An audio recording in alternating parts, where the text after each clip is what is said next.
Okay, I'm going to get started. This is kind of a weird time to have a budget review in August because usually a lot of stuff happens at like the end of the quarters or the beginning of the quarters.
The only thing I'd say is the earlier in November we can get there, the better off we're going to be, just because holidays and things Well, can, make it difficult. So.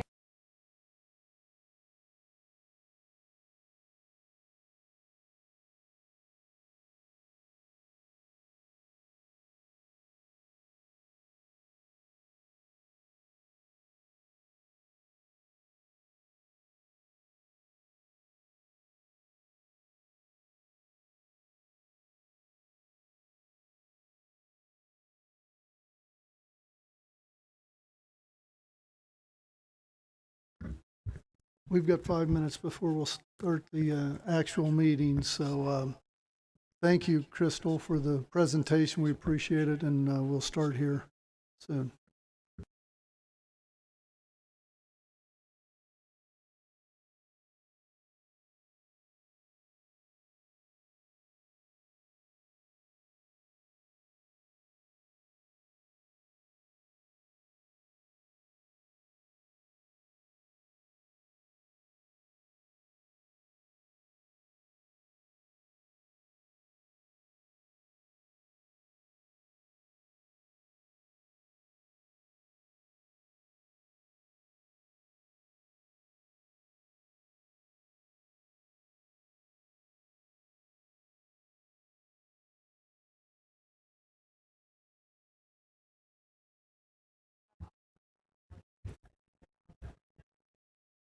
Testing.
It is 7 o'clock, and I'm going to call this meeting of the Chiillicothe City Council to order. Good evening, ladies and gentlemen, council members, city officials, and our streaming audience. Welcome to the September 23, 2024 regular city council meeting. We are meeting at 26 South Paint Street, Chiillicothe, and I would ask the clerk to call the roll. Thank you, President Shoemaker. Bennett. Payne. Here. Nickerson. Barnes. Here. McKeever. Here. Dement. Here. Preston. Here. Prohl. Here. Creed. Mr. Creed, Ms. Bennett, and Ms. Nickerson let me know that they couldn't be here this evening. Is there a motion to excuse them from this meeting? Motion by Ms. Payne, second by Mr. Dement, and the clerk will call the roll. Payne. Yes. Barnes. Yes. McKeever. Yes. Dement. Yes. Preston. Yes. Prohl. Yes. Mr. Creed, Ms. Bennett, and Ms. Nickerson are excused from this meeting, and I would ask Ms. Payne to lead us in the Pledge of Allegiance.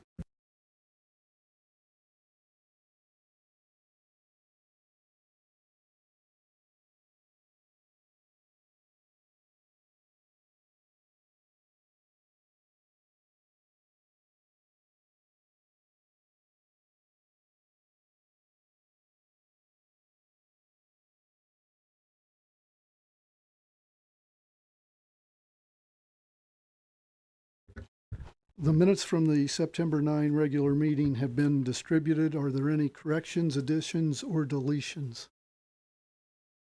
Hearing none, is there a motion to approve the minutes? Motion by Mr. McKeever, second by Ms. Payne. The clerk will call the roll. Payne. Yes. Barnes. Yes. McKeever. Yes. Dement. Yes. Preston. Yes. Prohl. Yes. The minutes are approved. We'll move to reports of committees. Development Committee, Mr. Dement. Thank you, President Shoemaker. Development has nothing on tonight's agenda and nothing to report. Thank you. Thank you. Engineering Committee, Mr. Barnes. Thank you, President Shoemaker. Engineering has 5 items on the agenda tonight for first reading. Items 5, 6, 7, 8, and 9. They are all related and deal with repealing, updating, and replacing some of the ordinances and fee schedules pertaining to zoning and building departments. The committee had a meeting with Dean Carroll, the city engineer, and found out that a lot of our zoning and building regulations and fees were completely out of order and outdated. And so these issues are, like I say, all interconnected, all related, and they will help update and make the system work better for the public, hopefully, and for the people that have to use it in the engineering and the building departments. Thank you. Thank you. Finance and Technology Committee, Mr. Prohl. Finance and Technology has 3 items on tonight's agenda. Item number 13, which is at first reading, is an ordinance allowing the city auditor to move appropriated dollars between salaries and fringes within the same fund if needed on an emergency basis for the remainder of the year 2024 and declaring an emergency. At the appropriate time, I will ask that we waive the 3-read rule so this can go into effect as the year closes. Also have item number 14, which is at first reading, and it is an ordinance accepting and appropriating funds from the Public Entities Pool of Ohio for replacement and repairs of the traffic control boxes and declaring emergency. This is an item that has kind of got behind, so I would ask at the appropriate time that we please waive the 3-read rule so that we can get this in motion. We also have item number 15, which is at first reading, and it is a resolution authorizing the tax levies for the city of Chiillicothe, Ohio for the fiscal year beginning January 1st of 2025 as determined by the Ross County Budget Commission, certifying said levies to the county auditor and declaring an emergency. This is time sensitive, so at the appropriate time, I will ask that we please waive the 3-read rule. That concludes my report. Thank you. Thank you, Mr. Prohl. I would only note that since we only have 6 members here tonight, we're not going to be able to waive the 3-read rule on any of the legislation, which means that during the new business portion of this committee meeting, I'd like to have a discussion about when we could have a special meeting to make sure we get everything taken care of that needs to be taken care of before October. But thank you for the report. I appreciate it. Human Resources Committee, Ms. Payne. Thank you, President Shoemaker. I do not have a report this evening. However, I would like to call Human Resource Committee meeting for Wednesday, September 25th at 4 o'clock here in Council Chambers to discuss Assignment 24-071, and that's an amendment to Ordinance 151.02, court personnel to include a maintenance position. Thank you.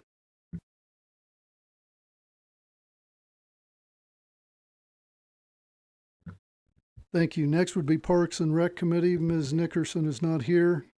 Do we have any report? Thank you, President Shoemaker. She asked me to read. Parks and Rec has one item on tonight's agenda, and it's the first reading of an ordinance creating an appointed position for a city arborist and declaring an emergency. And when possible, we will ask to waive the 3-read rule on that. And that concludes my report. Thank you. Thank you. Safety Service Committee, Mr. Creed. Any report from that committee? Hearing none, we'll move to the Utilities Committee. Mr. McKeever. Thank you, President Shoemaker. Utilities has nothing on the agenda tonight. However, I would like to give council an update on some of the projects that Utilities is working on. The wastewater treatment plant, the original contract completion date was scheduled for September 14th, 2026. Based on the latest update, project's now looking at February 4 of 2027. This is due to some electrical components necessary for the equipment. The water treatment plant CO2 tank, which the project includes replacing an existing 40-ton CO2 tank with a newer one, which is more efficient than the 14-ton tank currently. The geographical information system updating, the water crews out collecting data to upgrade the GIS, and the GIS is used to track not only GPS locations but also physical assets. It can also be used to document the maintenance performance on them. The Marietta lift station rehab, the sewer lift station on Marietta Road, is probably the most important lift station we have, as it pumps all the sewer north of the river to the wastewater treatment plant. It's also in very poor condition, but we'll be getting a rehab next year. City was awarded a $2.8 million congressionally directed spending for the project with no local match. Looking to see a new well for the water treatment plant to be constructed possibly next year. Let's see here. Then remote sites for the wastewater treatment plant for the supervisory controlled and data acquisition, which is a computer system that monitors and processes information. So they're working on working with Innovation Functions, a local business who's worked with SCADA at the water treatment plant to repair and upgrade the SCADA at the wastewater treatment and its remote sites so they can operate the plant more efficiently. That's just some of the projects that Utilities is working on and proceeding forward. So that's my update. Thank you. Thank you. City Service Committee, Ms. Preston. Thank you, President Shoemaker. City Services has one item on the agenda tonight. It is number 12. It's an ordinance appropriating $112,000 for use toward building a covered salt storage facility at 415 Reddick Avenue and declaring an emergency at the appropriate time when available. I'll also ask to waive the 3 read rule on that item. And that's all I have this evening. Thank you. Thank you. Is there any report from Community Affairs Committee? Ms. Bennett is not here tonight. I do have an update. Ms. Bennett forwarded me an email indicating that the law director currently has a resolution for the United Against Hate. So once that's forthcoming, and there's a piece of document missing, legislation request. Once that's completed, we should see that probably at the next council meeting. Thank you. Yeah, I spoke with Ms. Bennett, and the language has now been worked out that everyone feels comfortable with, both with the NAACP as well as with Ms. Bennett, and I know we've talked about it in here. So that's going directly to the law director, and we should have a resolution coming to us very, very soon. So thank you all. Next, we'll move to the reports of officials. Mayor Feeney. Thank you, President Shoemaker. I'll just run through a few quick updates. Earlier this year, City Council approved the first new software for the engineering and building department in I'm guessing 2 or 3 decades. And that software is ready to go online. That's particularly relevant to Councilman Barnes' report on the change of fees, that sort of thing, because those fees will be entered into the software system once live. The long story short is that that will allow the engineering and building department to be much more responsive to the public. So we previously haven't accepted credit cards. We previously haven't been able to do things online with that department. And so even though we're not even advertising credit cards acceptance yet, few folks up there have been able to use them, and it has been, I think, a welcome relief for many. So appreciate council's approval of that software earlier in the year and just connecting it to tonight's report. It's going to start going live in phases here real soon. Something I don't often report on, but that's the land bank. We had a land bank meeting today, and just as a refresher for everybody who might be unfamiliar, we have a county-wide land bank.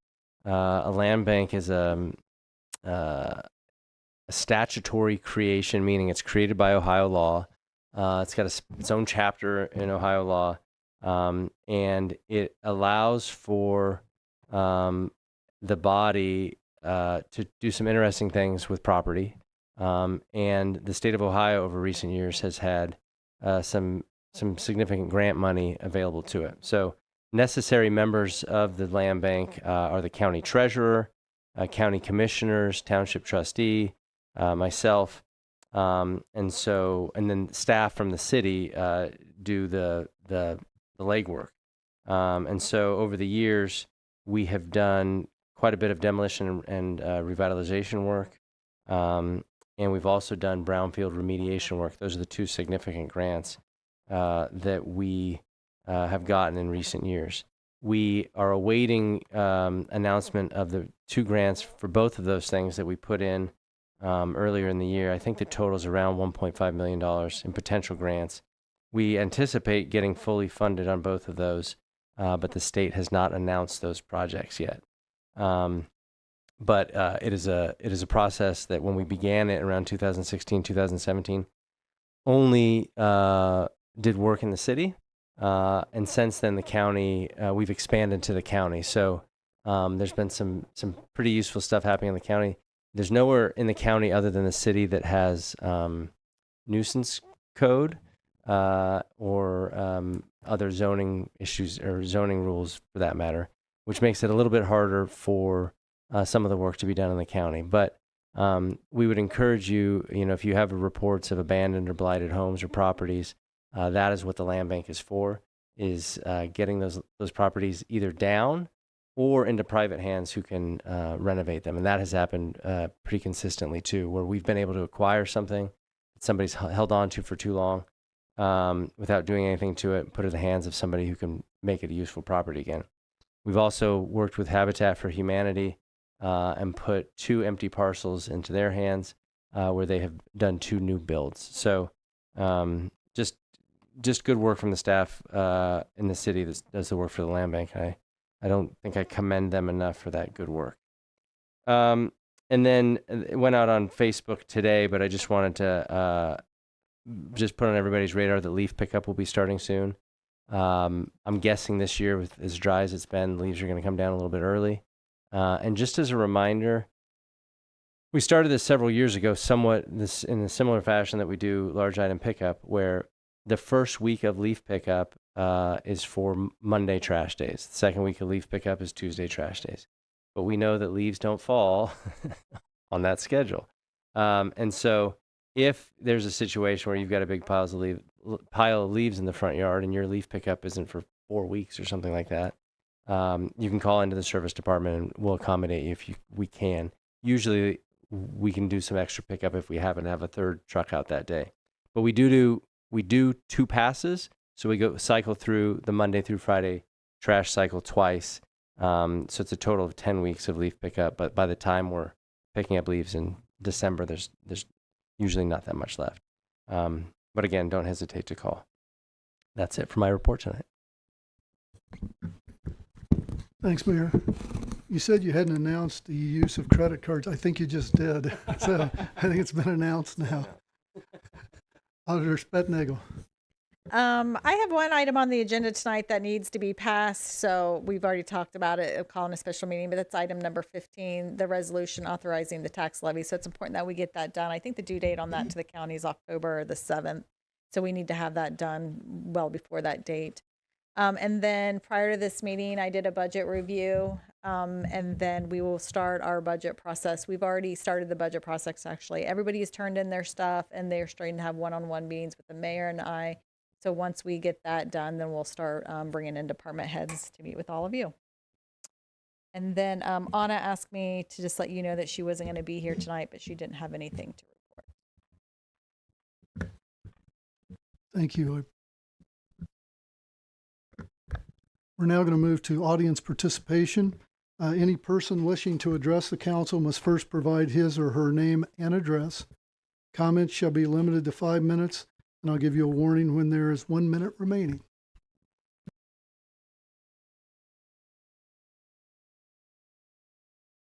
If you will push the button there. Good evening. My name is Barney Goodwin. I live at 91 Foreman Lane, Waverly, Ohio. Quick biographical sketch. I am the retired service superintendent for the city of Chiillicothe with 30 years service, and also retired with an overlapping law enforcement career in various agencies. I'm the current owner of Barney's Jeep Parts in Waverly. The reason why I'm here tonight is my wife are pickers on the side for a hobby, and we were over at the Heart of Ohio Antique Center on September 7th. And that's billed as the nation's largest indoor antique center. It'll take you all day to go through it if you've never been through it. And there was a big commons area right in the middle of the place. And we were there in the middle of the day, and my wife says, hey, she says, look behind you at that item from Chiillicothe. And I turned around, and I couldn't believe what I was seeing. It was up clear up to the ceiling, and there was a big pedestal that it was mounted on.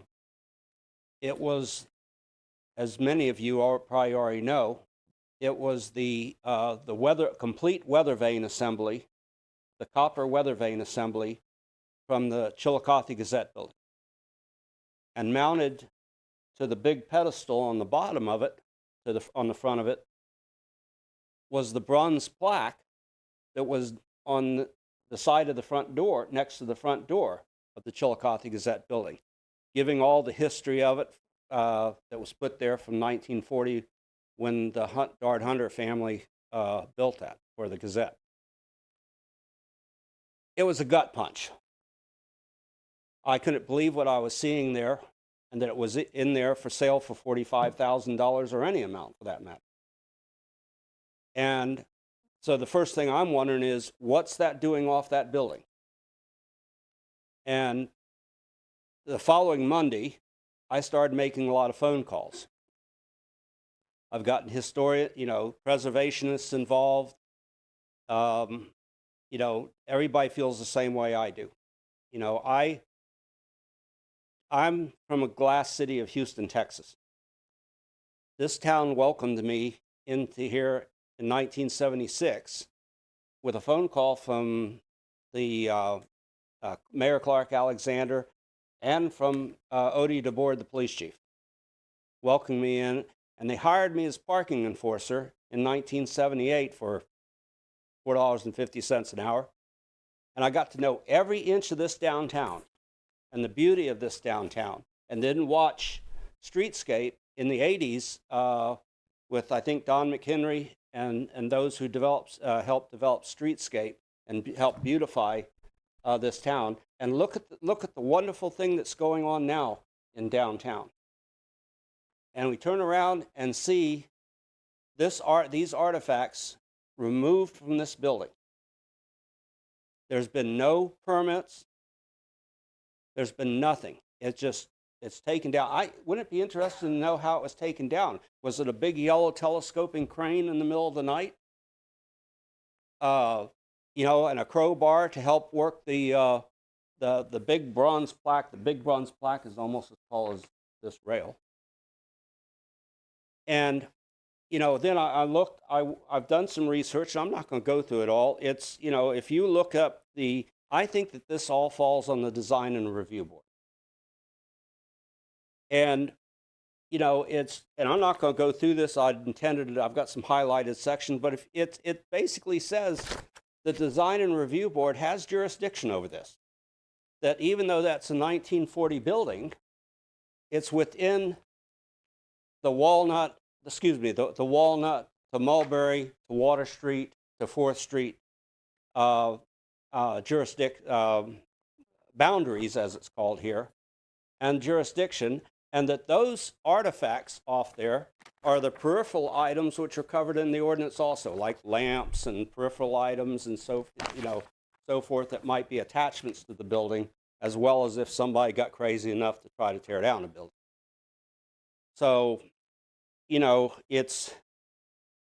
there will be, and then, by the way, and those of us who've been law enforcement, we always love the 99 sections, which is the penalty section of it. It refers back to penalties for violations, provision of this ordinance. It refers you back to Chapter 112302 for the violation, which is the zoning, I believe the zoning. And it says violation of the provision of this ordinance, failure to comply with any of its requirements, including violations, conditions, and safeguards establishments section of this ordinance shall constitute a misdemeanor offense. And it goes on to talk about a $500 fine for the first after it's formally notified in writing. And then it's one of those type of things like when I helped put together the nuisance ordinance with Tony Eddy, where each day after that, without a subsequent charge, it's another $500. Now, me telling you this and formally standing up here, by the way, I always count it as a privilege to speak before a body like this.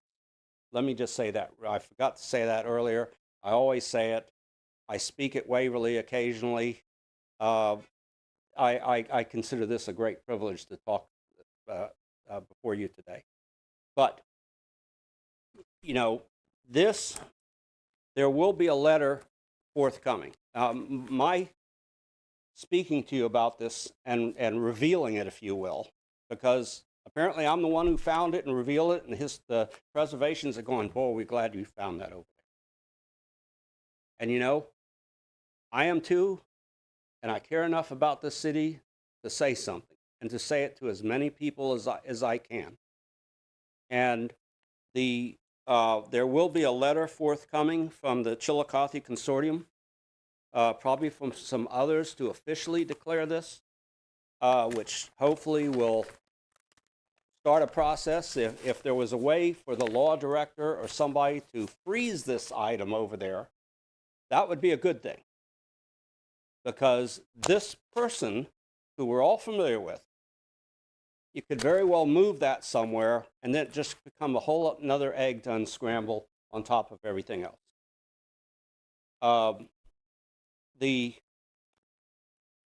Let's see, one more thing here.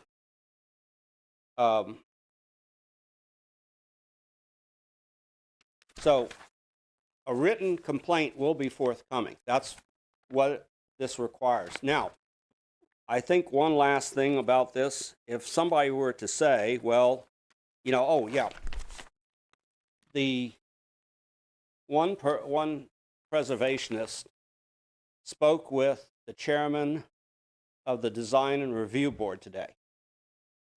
And his answer was that, well, the Chiillicothe, the administration has no one to enforce the zoning ordinances, which that latter section that I read you, it falls back to that.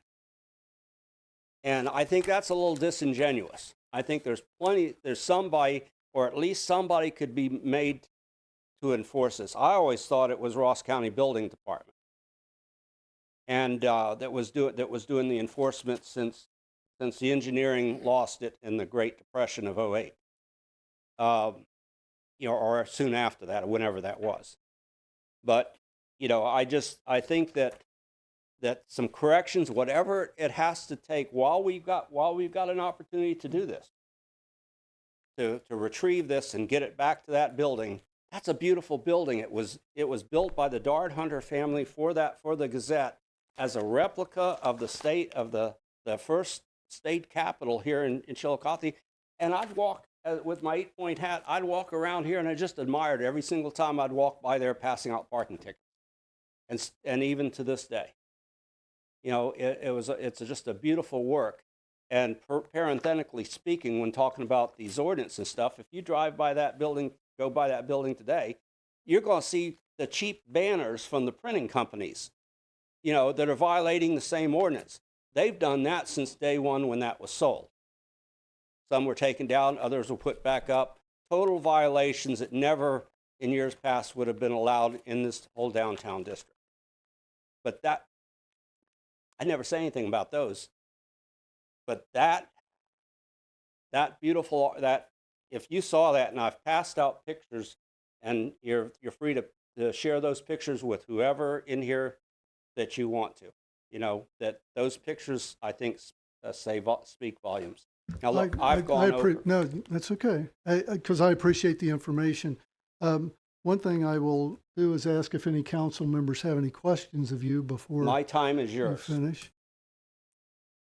If there are no questions, there is a complaint going to be filed, you say? Yes, the member of the consortium is going to file a formal complaint. I think the complaint has to go to the Design Review Board, but I'll leave that up to them. At this point, I've done what I could. I love Chiillicothe. They fed me for 30 years. I had a great career here. I love the city. This city, it was a great blessing to me, and I give back whatever chance I could. But any questions that you have, I do have one question. If there's anybody else in here that's speaking on this matter, if you'd let me know. If not, I'm going to excuse myself after I've spoken because. Sure, it is called the Heart of Ohio Antique Center, and it's located in Springfield. If you're heading to the fairgrounds in Springfield, you would turn right there at the new Sheetz gas station and head over to there. That you can look that up online, and they show you a picture from the building of the building. It's like a big comb with a long front end and 5 wings sticking out of the back. And if you've never been there before, it would take you, and you're really interested in stuff and you're looking, it will take you all day to go through. And it's not a garage sale, folks. There's some really high-end stuff there and some nice stuff there. I bought a 1946 complete neon 2-sided sign for a lot of thousands of dollars for my business, for my Jeep parts business in Waverly. you can find stuff there. But that's where it is. It's right in there. There's a commons area. The place is so well laid out. They've even got a CEO. And there's a big commons area with like a little food place where you can buy hot dogs and stuff. And then there's what looks like almost like a grocery store checkout and the restrooms and everything. It's right there, right in the middle. And it goes clear up. Well, we thank you. We thank you for the information. Appreciate it. We'll be following up to see if when the complaint's filed. I appreciate the time you've taken. What I say today is not pointing fingers at the administration or anybody in particular. We know who's done this, okay? So, I appreciate you taking the time with me. My time's yours if you ever need to phone me or anything. Yes, ma'am.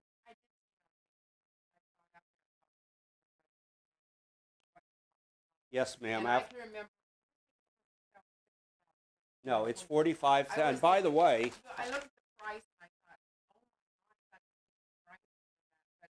well, there's collectors actually for those types of items, and they push the prices on that. Okay. And by the way, we went back this last Friday to the extravaganza at the fairgrounds, and I made it a point to stop back by there, and it's still there. Okay.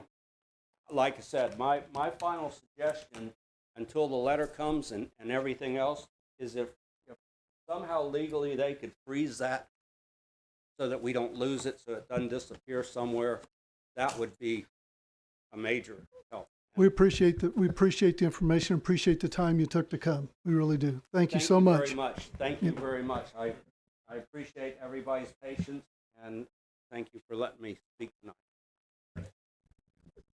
Are there any other members of the audience that would like to address council tonight?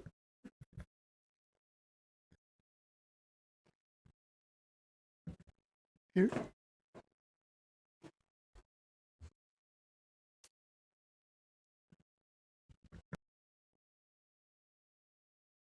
Okay, just to refresh you guys' Please state your name and your address. Thank you. Patricia Schaefer, 3590 State Route 207, Chiillicothe, Ohio, 45601. Just as a refresher, if you guys remember that I had come and talked to you about the ordinance about feeding the ducks and the swans in the park, and you did pass that ordinance, no feeding. But if you remember that this was my 9th summer of feeding down there, and I worked with the Parks and Recreation down there, and just feeding the ducks and feeding the swans. And I had worked with Miss Henderson, and our last thing that we did with this is what she says here, and that is dated April 14th. And I have her name here on this. It meant to get on there. I had my husband print it. My printer's broken. He didn't get it. Anyway, 'tis the time of year. I think the park cleanup and caring for the swans in particular, the ducks don't cause the same extent of problems as the geese. So I'm willing to hear a proposal associated with them. I think adding a resolution for the volunteer group. Also send you the information for the gentleman I mentioned to you who's interested in helping. If you want to come up with a name such as Yoke TNG Volunteer Group or something, that effort to put in the resolution, recognizing that it's a group the city is allowing to volunteer to help with the swans and the geese, but the swans and the ducks, but not the geese. How do the ducks and swans interact? I hope this is helpful, and I hope you're well. So after that, I got a hold of Clip Boggs, and we met down in the park, and we just talked about what the name of the group was going to be, some of the things that we was going to do, try to get the volunteers back, pick up the papers. I pick up some papers too and throw them away, things like that. And so I hadn't heard anything. I know that Miss Henderson resigned, and so I hadn't really heard anything, but I text Clint and I said, could I have a little paper, because it's supposed to get a little badge or paper saying I was a volunteer. And I found out that the amendment or resolution hadn't been written. So I met with last week with Bill Bonner and that group down in the city park, and just put forth, talked to Bill about it. Bill said that it needed an amendment written, and I need to get a hold of Miss Nickerson and Miss Preston to talk about that. I know Miss Nickerson isn't here today, and so but I was here. I decided I'd go ahead and go forth with it. So Okay, well, once you've gotten more information about the once you've talked to those council people and you've gotten the information about the volunteer group and it's a little more, solidified, somebody can take a look and see about an amendment or whatever the council decides to do at that point in time. But appreciate the information. Okay. And so when's probably the best time to talk to just get a hold of Miss Nickerson? I would just send her an email. She's the head of the Parks and Rec committee. Okay. So I would just shoot her an email and let her know what you're wanting and that Allison was working on it prior to her taking over that committee. Okay. And maybe after the meeting, I can get that email address? Sure. Okay. Thank you. Thank you very much. Thank you. Is anyone else wishing to address the council? If not, we're going to move to old business. Is there President any? Shoemaker, Yes. I would like to call for an executive session to discuss litigation. I will accept that as a motion. Is there a second? Second by Mr. McKeever. The clerk will call the roll. Payne, Yes. Barnes, Yes. McKeever, Yes. Dement, Yes. Preston, Yes. Prohl. Yes. Motion passes. We are in executive session.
We are now out of executive session.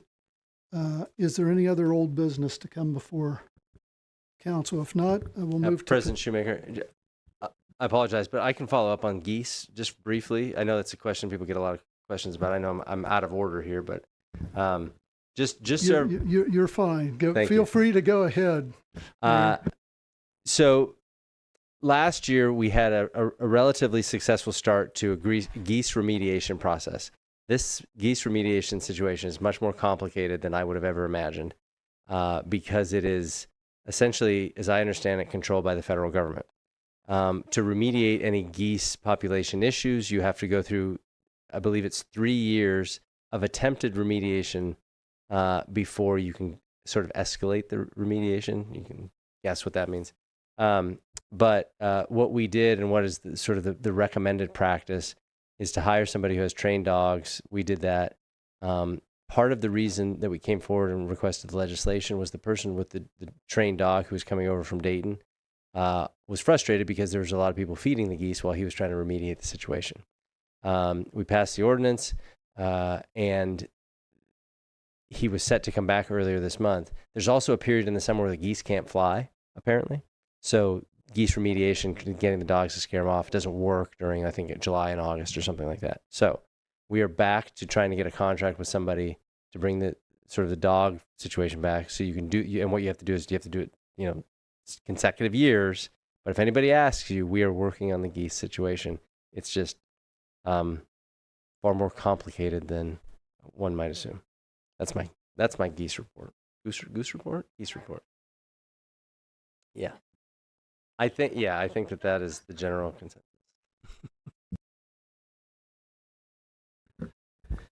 Thank you for that report. Let's move to petitions and correspondence. Thank you, President Shoemaker. I have not received anything. Next, we have new business. Is there any new business to come before the council? I have a few quick things. Columbus Day is on the 14th, which would be our normal meeting date. I have the authority under the rules to move that date if it's a federal or state holiday, but it says I may move it. I don't have to. And in consultation with folks from the school district and the city, it's apparently not really recognized as a holiday. So unless someone else has an indication that they'd like to move that date, we will go ahead and just have our meeting at the regular time on October 14th, if that works for everyone. The second thing is we're going to have to set a special meeting date to pass some of the ordinances we're going to take a look at tonight. And I would like some input from council as to whether any time this week would work or very early next week, because I know we've got a little bit of time, but not much, and I don't want to push it right up to the deadline.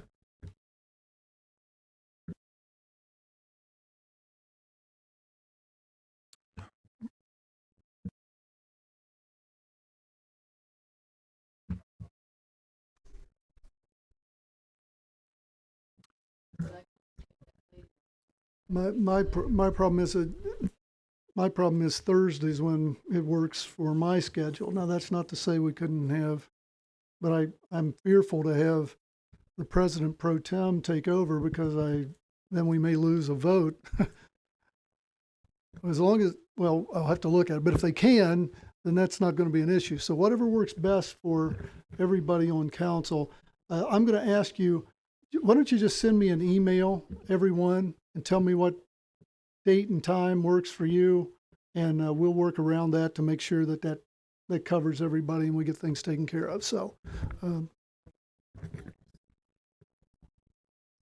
well, the notice will have to be 24-hour notice, so that means we'll have to send out the notice tomorrow. Either I could request that the mayor's office do it, which I'm requesting. If we determine that it's going to be Wednesday, I'll be calling your office, and then we can go forward from there, and that will work so that we go ahead and have that particular meeting. I will not be available. I will not be available this week. Well, what I'm going to ask is if you'll just send me, like I say, some dates this week as well as very early next week. I'll try to coordinate this and make sure we get a date that works so that we're going to have 7 people here, or we're not going to be able to waive the 3-read rule to go forward anyway. So we'll need 7 people, and so if you'll just send me those dates this evening or first thing in the morning, then I'll take on the responsibility of working that out and then working with the mayor's office to get out any notice if we've got some dates that work for everybody.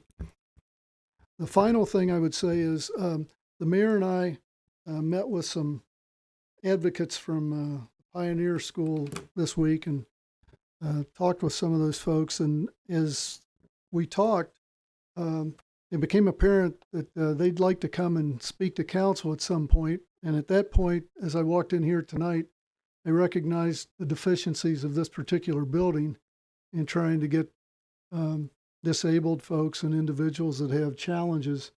I can't imagine if we had 2 or 3 people in wheelchairs, how we would handle that here.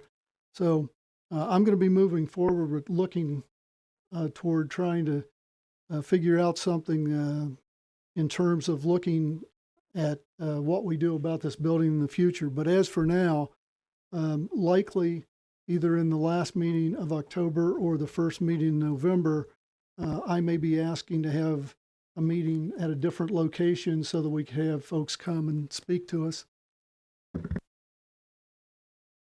The school would be perfect. I mean, that would work out really well.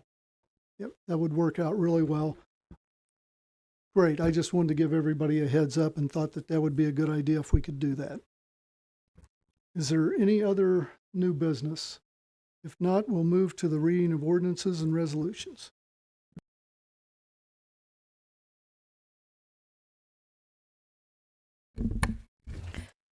Thank you, President Shoemaker. We have 15 items on the agenda this evening. Item number 1 is a third reading of an ordinance accepting and appropriating $2,213.75 received from Ross County as reimbursement for hazmat supplies purchased by the Chiillicothe Fire Department.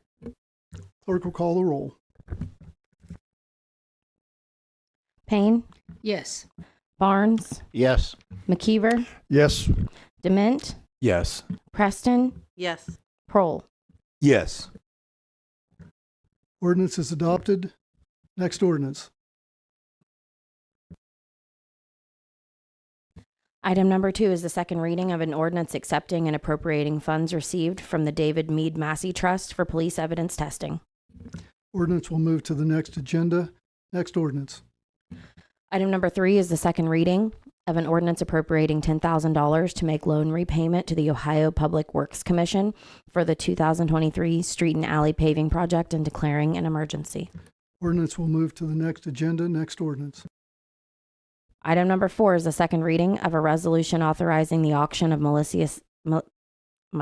miscellaneous items, including city-owned vehicles and equipment which are not needed for public use or are obsolete or unfit for the use for which they were acquired, in accordance with Ohio Revised Code, Section 721.15, and declaring an emergency. The resolution will move to the next agenda. Next ordinance. Item number 5 is the first reading of an ordinance repealing and replacing Section 1311.02, Schedule of Fees of the Codified Ordinances of the City of Chiillicothe. The ordinance will move to the next agenda. Next ordinance. Item number 6 is the first reading of an ordinance establishing and updating the Chiillicothe Building Department residential fees schedule and non-residential schedule. The ordinance will move to the next agenda. Next ordinance. Item number 7 is the first reading of an ordinance establishing a zoning department fee schedule for the City of Chiillicothe. The ordinance will move to the next agenda. Next ordinance. Item number 8 is the first reading of an ordinance repealing and replacing Chapter 901 street openings of the Codified Ordinances of the City of Chiillicothe. Ordinance will move to the next agenda. Next ordinance. Item number 9 is the first reading of an ordinance amending Chapter 905.01, application for curb cut permits of the Codified Ordinances of the City of Chiillicothe. Ordinance will move to the next agenda. Next ordinance. Item number 10 is the first reading of an ordinance updating the water management and sediment control regulations of the City of Chiillicothe. The ordinance will move to the next agenda. Next ordinance. Item number 11 is the first reading of an ordinance creating an appointed position for a city arborist and declaring an emergency. Ordinance will move to the next agenda. Next ordinance. Item number 12 is the first reading of an ordinance appropriating $112,000 for use toward building a covered salt storage facility at 415 Rennick Avenue and declaring an emergency. Ordinance will move to the next agenda. Next ordinance. Item number 13 is the first reading of an ordinance allowing the city auditor to move appropriated dollars between salaries and fringes within the same fund if needed on an emergency basis for the remainder of the year 2024 and declaring an emergency. Ordinance will move to the next agenda. Next ordinance. Item number 14 is the first reading of an ordinance accepting and appropriating funds from the Public Entities Pool of Ohio for replacement and repairs to traffic control boxes and declaring an emergency. Ordinance will move to the next agenda. Next resolution. Item number 15 is the first reading of a resolution authorizing the tax levies for the city of Chiillicothe, Ohio for the fiscal year beginning January 1, 2025, as determined by the Ross County Budget Commission, certifying said levies to the county auditor and declaring an emergency. Resolution will move to the next agenda. One thing I will mention before we move toward adjournment is that besides giving me some dates for the special meeting, if you could indicate which ordinances we absolutely have on there for the special meeting, because we'll have to put that in the notice that we're sending out. So if you could indicate those ones that will have to be on that agenda, we would appreciate it. And with that, I will ask if there is a motion to adjourn. Mr. DeMint, second by Mr. Barnes. The clerk will call the roll. Payne, Yes. Barnes, Yes. McKeever, Yes. Dement, Yes. Preston, Yes. Kroll. Yes. We are adjourned. Thank you so much.